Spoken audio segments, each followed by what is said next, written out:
Այն օր ես մի հանդիպման ժամանակ սենց շատ հետաքրքիր խոսակցություն եմ ունեցել,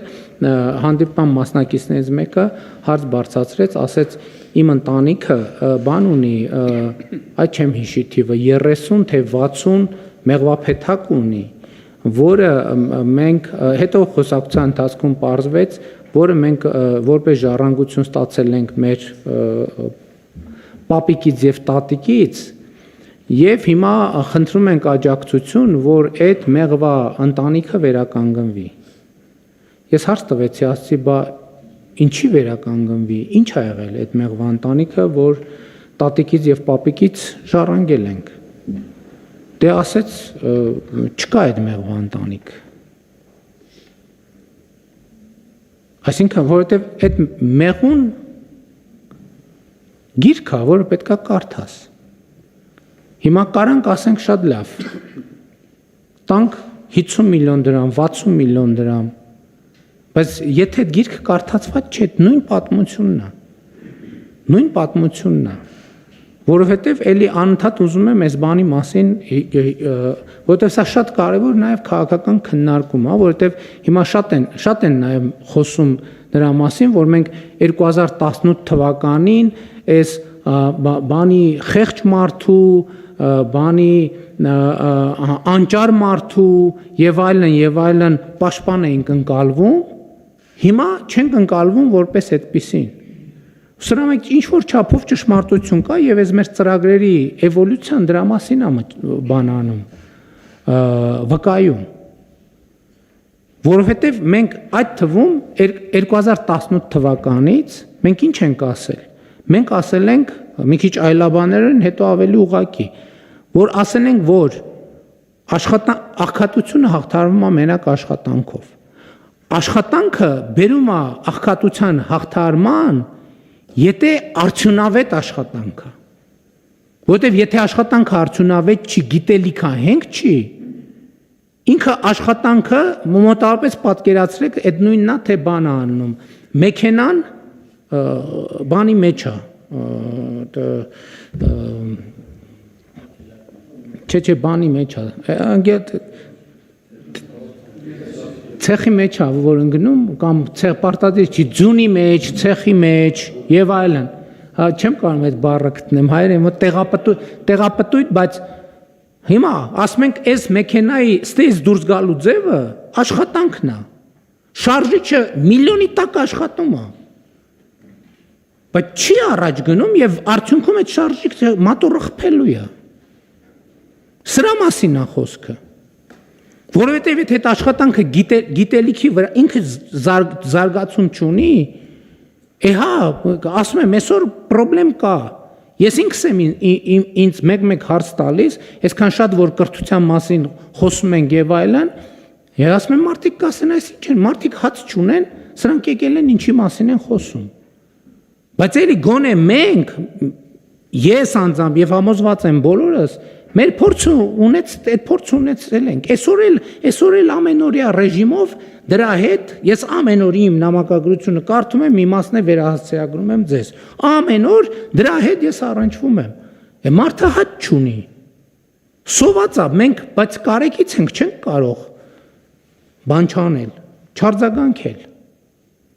Մենք իհարկե աջակցում ենք, որ այդ մարդը հաց ունենա։ Բայց հաջորդ օրը պարզում ենք, որ ինքը էլի հաց չունի։ Էլի կարեկից ենք, պետք է մի բան անենք, որ հաց ունենա, ունի հացը։ Հաջորդ օրն ենք հետաքրքրվում։ Բա ինչ եղավ իր հետ։ Ինքը էլի հաց չունի։ Բա մենք կարեկից ենք։ Պետք է հաց տանք իրան, երրորդ օրն էլ ենք տալիս։ Չորրորդ օրը հետաքրքրվում ենք, բա լավ, ինչ է, հետո ինչ եղավ։ Չորրորդ օրն էլ հաց չունի, 5-րդ օրն էլ, 10-րդ օրն էլ, մի տարի հետո էլ, 5 տարի հետո էլ, ինչն է սրա վերջը։ Սրա վերջը պետք է գտնվի, սրա վերջն է նա, որ պետք է մենք կարողանանք մարդկանց աջակցել, որ իրանք գիտելիքահենք, մարդը ինքը իրենով պետք է զբաղվի, ուրիշ տարբերակ չկա, ուրիշ տարբերակ պարզապես չկա։ Եվ երբ որ ասում եմ աղքատությունը մեր մտքում է, մեր գլխում է, այս նկատի ունեմ նաև։ Չի լինում ուրիշ կերպ։ Չի լինելու ուրիշ կերպ։ Մենք ինչքան մարդուն օգնում ենք, այնքան իր սև ցուցակում գտնվելը ավելի սևանում է։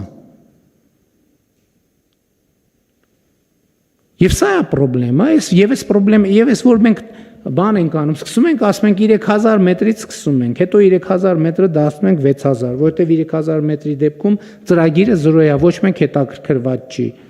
6000-ը 12000, 12-ը 24000, 24-ը 48, 48-ը 96 ու ստացվում է, որ մենք խոշորի պաշտպանն ենք, բայց իրականում մենք աշխատողի պաշտպանն ենք, որովհետև հակառակ դեպքում էդ էլ կա, լավ մի օր տվինք, հաց 2 օր տվինք, հաց 3 օր տվինք, հաց 4 օր, 5-րդ, 10-րդ, այդ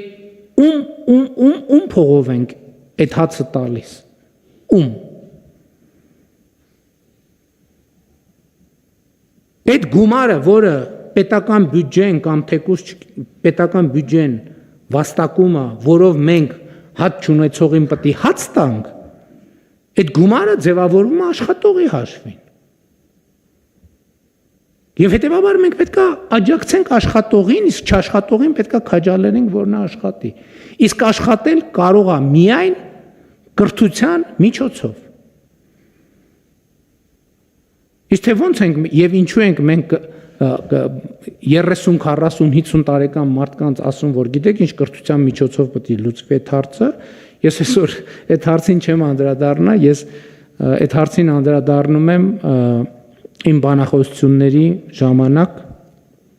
որ տենց հանգամանքների բերումով ստացվեց կրթություն նորաձևի շարժման ընթացքում այդ ասելիքը ձևավորվեց, բայց դա կառավարության նիստում ասելու ասելիք չի, որտեղ երկար է կամ հարմար էլ չի։ Բայց էս է մեր խնդրեմը, պետք է հասկանանք։ Նա ով աշխատում, որովհետև էլի եմ ասում, այսօր ես բանի զեկույցն եմ գրում, զեկույցի քննարկման համար ելույթս եմ գրում ազգային ժողովում, որ մի շաբաթ պետք է ունենա։ Մենք 2018 թվականից կենսաթոշակային հիմնադրամը երկրի 234, եթե 30 քանի, 200 քանի միլիարդ դրամով ավելացրել ենք։ Ավելի քան 500 միլիոն դոլարով ավելացրել ենք մեր կենսաթոշակային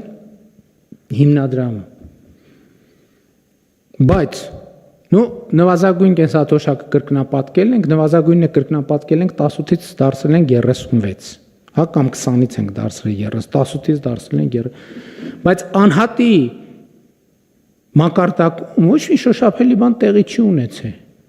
Ինչի՞, որովհետև այդ ընթացքում էլ 125,000 մարդով ավելացել է կենսաթոշակառուների թիվը։ 2018 թվին Հայաստանում կենսաթոշակառուների թիվը եղել է մոտավորապես 500,000, հա 525, հիմա 650,000 է։ Եվ էլի այս կենսաթոշակների ֆոնդը ավելացել է ում հաշվին, աշխատող մարդկանց հաշվին, նրանք ովքեր աշխատել են։ Եվ մենք, այո, հիմա էլի մեծ 7 տարի մեզ պահանջվեց, որպեսզի մենք համարձակություն դրսևորենք քաղաքական, որպեսզի անապահովության գնահատման համակարգի փոփոխություն իրականացնենք։ Այսօր առավոտը աշխատանքի եւ սոցիալական հարցերի նախարարին հանձնարարական եմ տվել, չգիտեմ ինչքանով հնարավոր դա, ես հասկանում եմ, որ բարդություն կա։ Այսօր այդ տեքստի վրա աշխատելիս իմ մոտ հարց ծագեց։ Բայց մի րոպե, մենք կարող է ընտանիք ունենք, որ 25 տարի կամ 30 տարի անապահովության համակարգում է։ Ես համոզված եմ, որ ունենք, հիմա նախարարին խնդրել եմ, ասում եմ, հələ տեսնենք քանի մարդ եւ քանի ընտանիք կա։ Պատկերացնեք, մարդ 30 տարի փարոսի շահառու է։ Սա գիտեք ինչ է, սա կատարյալ անհարգալից վերաբերմունք է այդ մարդու նկատմամբ։ Անհարգալից վերաբերմունք, պատկերացնեք, մարդը 30 տարի նպաստ է ստանում անապահովության։ Մենք էլ համարում ենք, որ իրան լավություն ենք անում, որ 30 տարի անապահովության նպաստ ենք տալիս իրան։ Մենք դրանով իրանց Սերնդեսերունդ դարձնում ենք աղքատ։ Մտցնում ենք արյան մեջ այդ աղքատությունը, որ դու այդտեղ բան կանես։ Եվ սա լրջագույն խնդրեմ է, մենք սրա մասին պետք է մտածենք։ Լրջորեն պետք է մտածենք։ Ու մարդկանց հետ պետք է խոսանք սրա մասին։ Որովհետև ասում եմ, այն օրվա խոսակցությունը եւ էլի այդպիսի խոսակցություններ շատ ծանր տպավորություն են թողնում, որովհետև հասկանում ես, որ փակուղի է, չի լուծվում այդ հարցը։